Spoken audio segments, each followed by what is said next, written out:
Sahabat-sahabat Dinarji, masih bersama saya Daniel Wibowo di Power Tips, Effective Selling Skill. Ya, mindset-nya sudah bagaimana lebih berpikir tentang mengatasi, menyelesaikan masalah dan kebutuhan dari konsumen. Langkahnya adalah dengan memahami apa yang dibutuhkan dan mewujudkan kebutuhan-kebutuhan tersebut. Nah, kalau kita berbicara tentang orangnya sendiri, salesperson-nya sendiri, harus seperti apa sih sebenarnya gitu.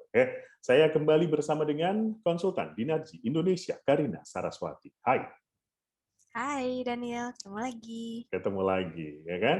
Mindset-nya sudah, apa yang harus dilakukan sudah. Kalau kita semakin mengerucut lagi ke orangnya, sosok si salesperson-nya, itu harus orang yang seperti apa? Ini pertanyaan menarik. Waktu itu saya baca sebuah summary buku. Mhm.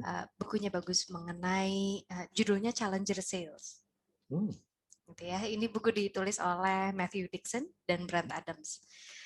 Mereka melakukan sebuah studi kepada customer.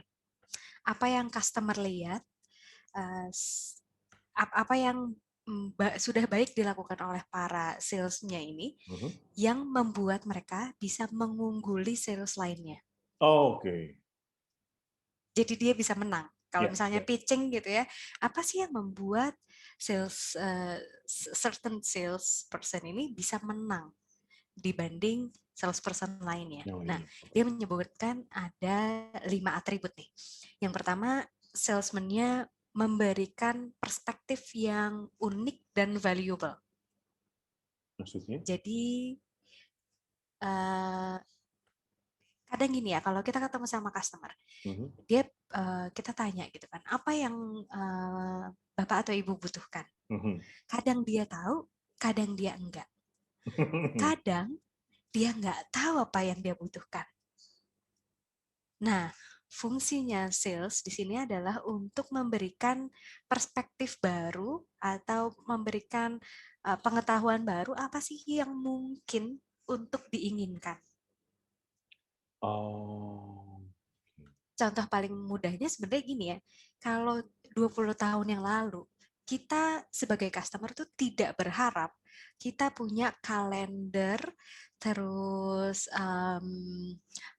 mesin tulis surat, gitu ya, Oke, surat oke. menyurat, Mhm.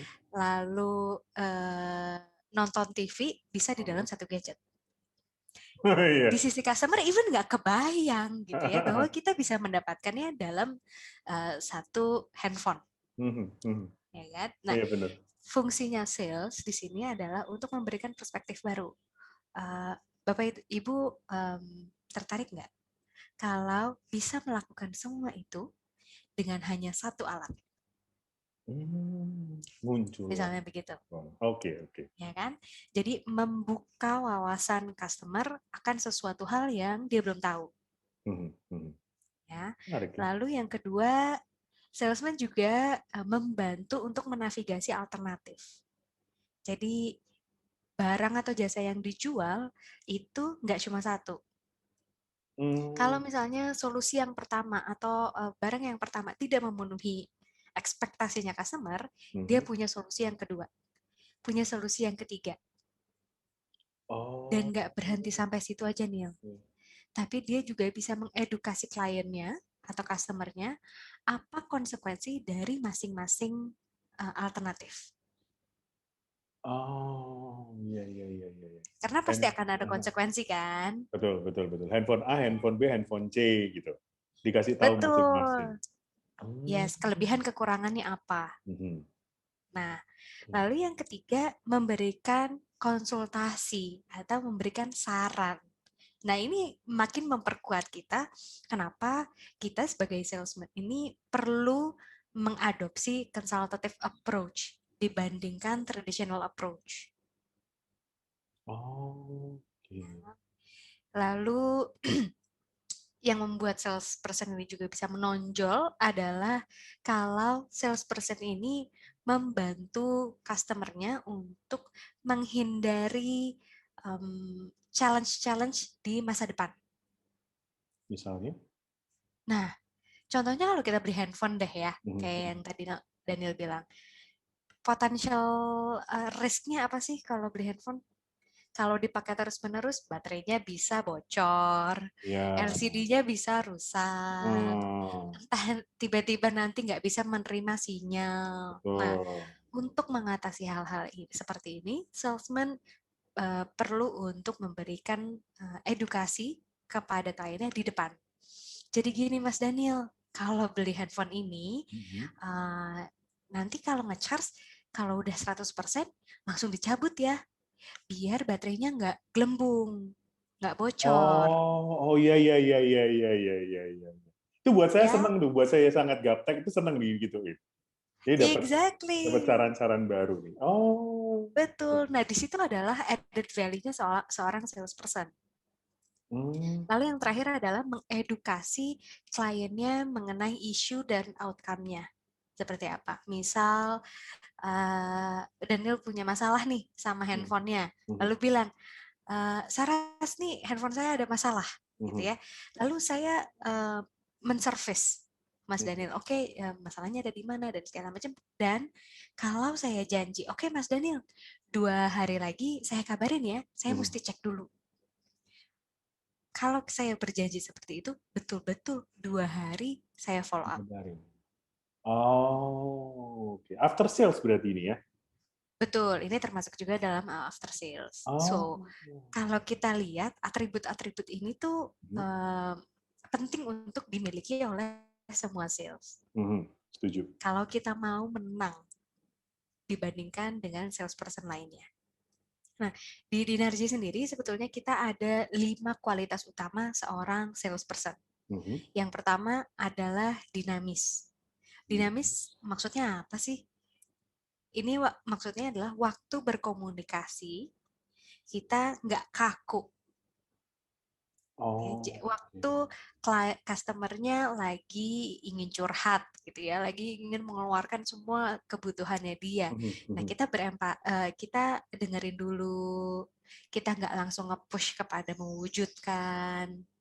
Oke. Jadi kita ngikutin ngikutin flow-nya si customer.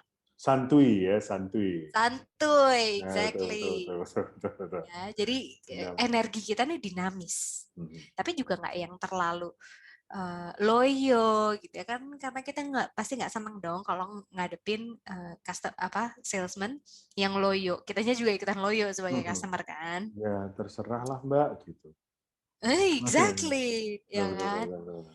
Lalu yang kedua adalah terorganisir. Ini Hmm. maksudnya apa? Kita nih sebagai salesman biasanya kan punya banyak produk, punya banyak service yang bisa kita berikan kepada customer. Hmm. Nah, terorganisir adalah maksudnya ini di kepala kita product knowledge-nya rapi. Oh, oke. Ya. Jadi waktu kita menawarkan kepada customer, kita tahu produknya specifically yang mana Hmm. dan apa keuntungan dan kelebihannya produk ini. Hmm. Oke. Dan kita hanya komunikasikan yang memang customer butuhkan saja. Hmm. Ya. Lalu yang ketiga adalah simpatik. Simpatik ini adalah kualitas yang membuat orang tuh nyaman ngobrol sama kita. Hmm. Ya, setuju. Ya. Jadi bisa menarik perhatiannya orang lain.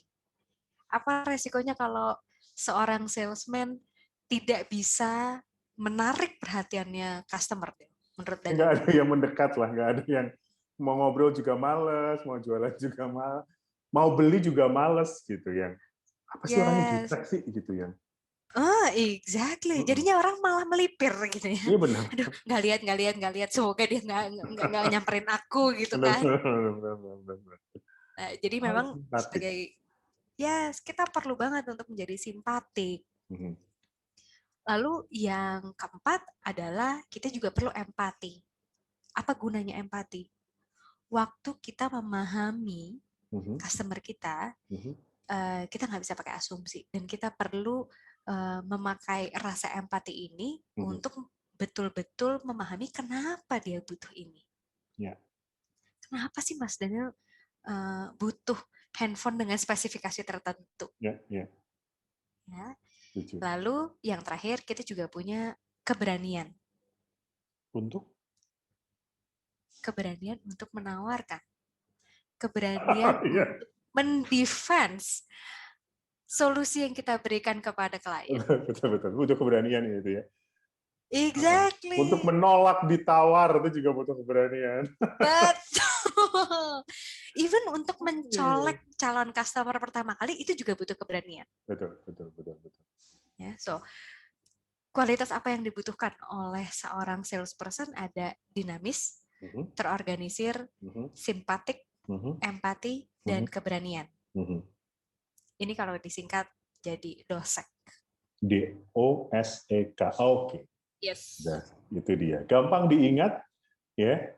PR-nya adalah silakan dipraktekkan, dong, kan? Betul. Oke, baiklah. Silakan untuk dipraktekkan. Kita sudah mengenal apa saja kualitas yang harus dimiliki oleh seorang salesperson.